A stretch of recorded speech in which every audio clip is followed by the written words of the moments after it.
Olá, irmão do YouTube, tudo bem?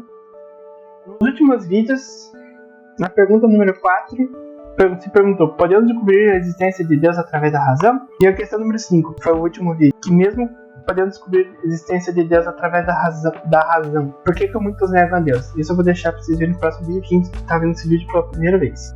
Mas enfim, a questão número 6 do CAT é o seguinte: como podemos falar de Deus? Se ele é infinito e nós somos tão pequenos. Pode o ser humano com palavras, conceitos e imagem realmente dizer algo verdadeiro sobre o Criador do Universo? Isso a gente vai ver depois da vinheta. Bom pessoal, vindo aqui pro YouCat, pergunta no que está no chat assim: pode Deus de alguma forma abarcar-se em conceitos?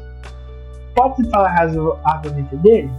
A resposta do próprio YouCat é a seguinte: embora nós, seres humanos, sejamos limitados e a infinita grandeza de Deus nunca se ajuste aos conceitos humanos, podemos, no entanto, falar acertadamente sobre Deus.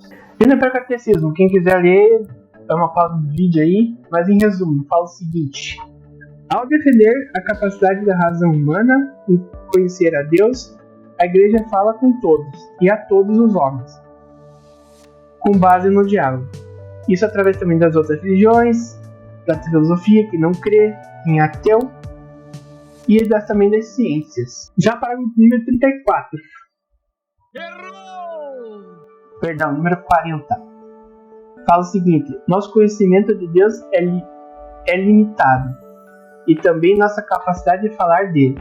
Falamos de Deus a partir como criatura, né? No limite humano, limitado pelo nosso modo de conhecer e pensar, ou seja, é o nosso modo de conhecer seguindo o nosso formato humano, digamos assim. O parágrafo número 41 fala o seguinte: todas as criaturas refletem a perfeição infinita de Deus, em particular que o homem teve imagem e semelhança de Deus. Já o parágrafo número 42, deixar assim só se vocês quiserem ler, fala o seguinte: Deus transcende, ou seja, supera toda a criatura.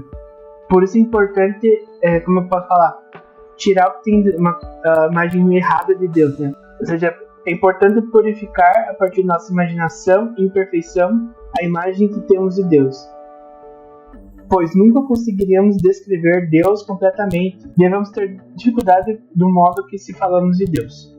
O número 43 fala o seguinte: mesmo com a nossa linguagem humana, o modo humano de falar de Deus, a maneira que falamos de Deus o atinge.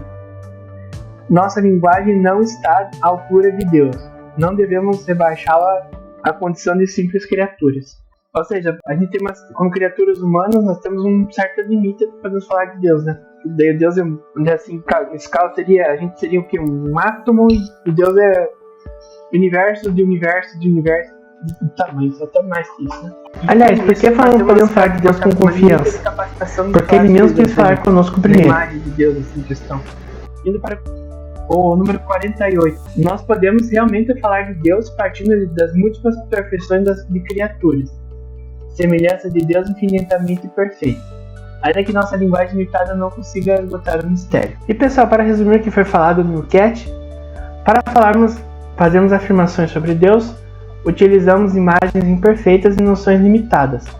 Cada dito sobre Deus situa-se, portanto, sobre a condição de que a nossa linguagem não está à altura da grandeza de Deus.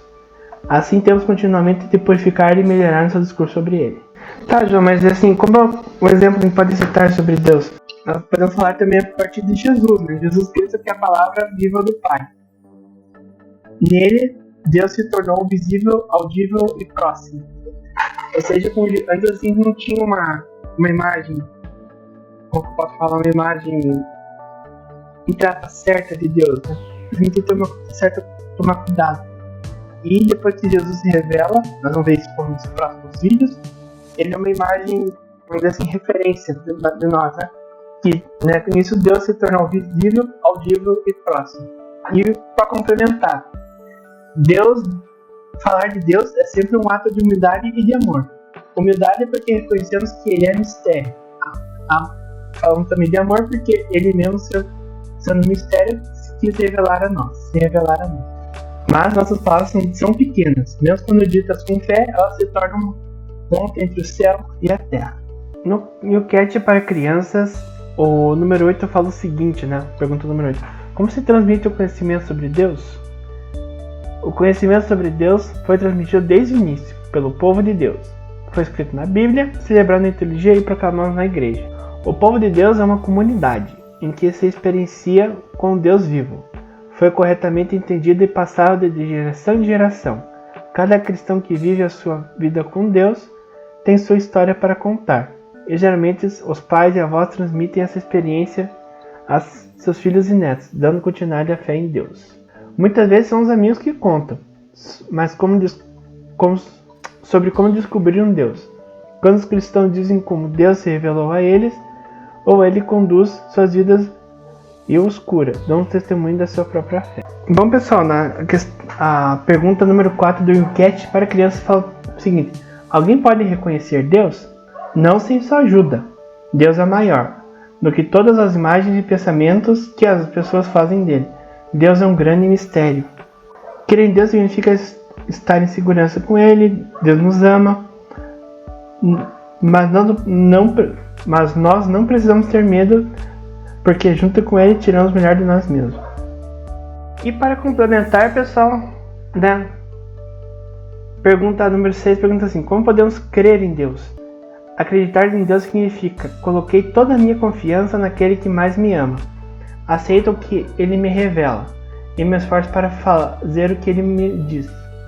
Crer em Deus significa estar em segurança com Ele. Deus nos ama, nós não precisamos ter medo. Junto com Ele, tiramos o melhor de nós mesmos. Tá, João, você falou assim: Deus se revelou. A pergunta é por quê? Isso no próximo vídeo, pessoal. Quem gostou desse seu like, se inscreve no canal, ative o sininho para mais notificações. Esse foi o vídeo. Adeus e salve Maria!